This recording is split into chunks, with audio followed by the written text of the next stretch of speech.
Hi. I'm quarantining after a trip to Spain, and to my amazement, when I went to the beach there each day, a high proportion of people were wearing masks as they walked along the esplanade next to the beach in baking sun. To be fair, masks outside were mandatory for a long time in Spain, but they're not anymore. So this really shows how programmable as a species we can be. And for these people that I saw, there was just no question that they should keep on wearing their masks, despite it no longer being a legal necessity. Many of the people I'm talking about were very young. They could have been young couples walking along arm in arm, even when there was hardly anybody else around and the temperature was 34 degrees Celsius. And where it gets interesting is that in Spain, friends and family have continued to greet each other with hugs throughout the pandemic. They're doing their duty by wearing a mask, but they hug and hug and hug. Now, as we know, Mediterranean countries are a lot more tactile and physically affectionate. It's hardwired into how they interact. Here, by contrast, a lot of people I know have ditched masks now that they're no longer required.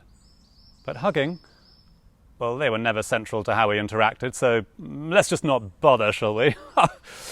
Better safe than sorry, eh?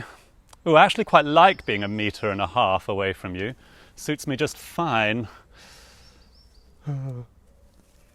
Isn't it fascinating how different cultures respond to the pandemic in such different ways? And connected to this, most of us have tried to follow most of the government's requirements during the pandemic. It's good that we're law-abiding, that we do our bit to try and protect each other. But I am concerned about how artificially united the mainstream media are and how rigidly they toe the government line, whatever that line may be at any time. Where do you, viewer, get your news from? What makes you trust it? Now, there are an endless number of conspiracy theories out there that do a lot of fear-mongering in relation to the pandemic. But the oddly unified reporting we get on our news feeds and elsewhere can also do a lot of fear-mongering. And the words, backed by science, are thrown about to justify anything. How often do we stop and question the words backed by? What research is it backed by? How reliable is that research? Who conducted it? For what purpose? What could it be missing? Does it have a bias? What else might be true? And science? There is more than one definition of what constitutes science. I used the word programmable earlier, and like it or not, we are surprisingly programmable.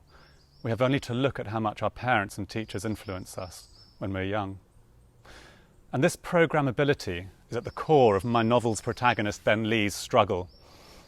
He is born into megacity, a place where everyone agrees that the countryside is dead. Yet for a range of reasons, he's not afraid to challenge this supposed reality. His whole journey is an emancipation from the news and education that have ruled his life so far. And whether he finally manages to reprogram his views and his behaviour patterns and still survive on this planet, you will have to wait and see.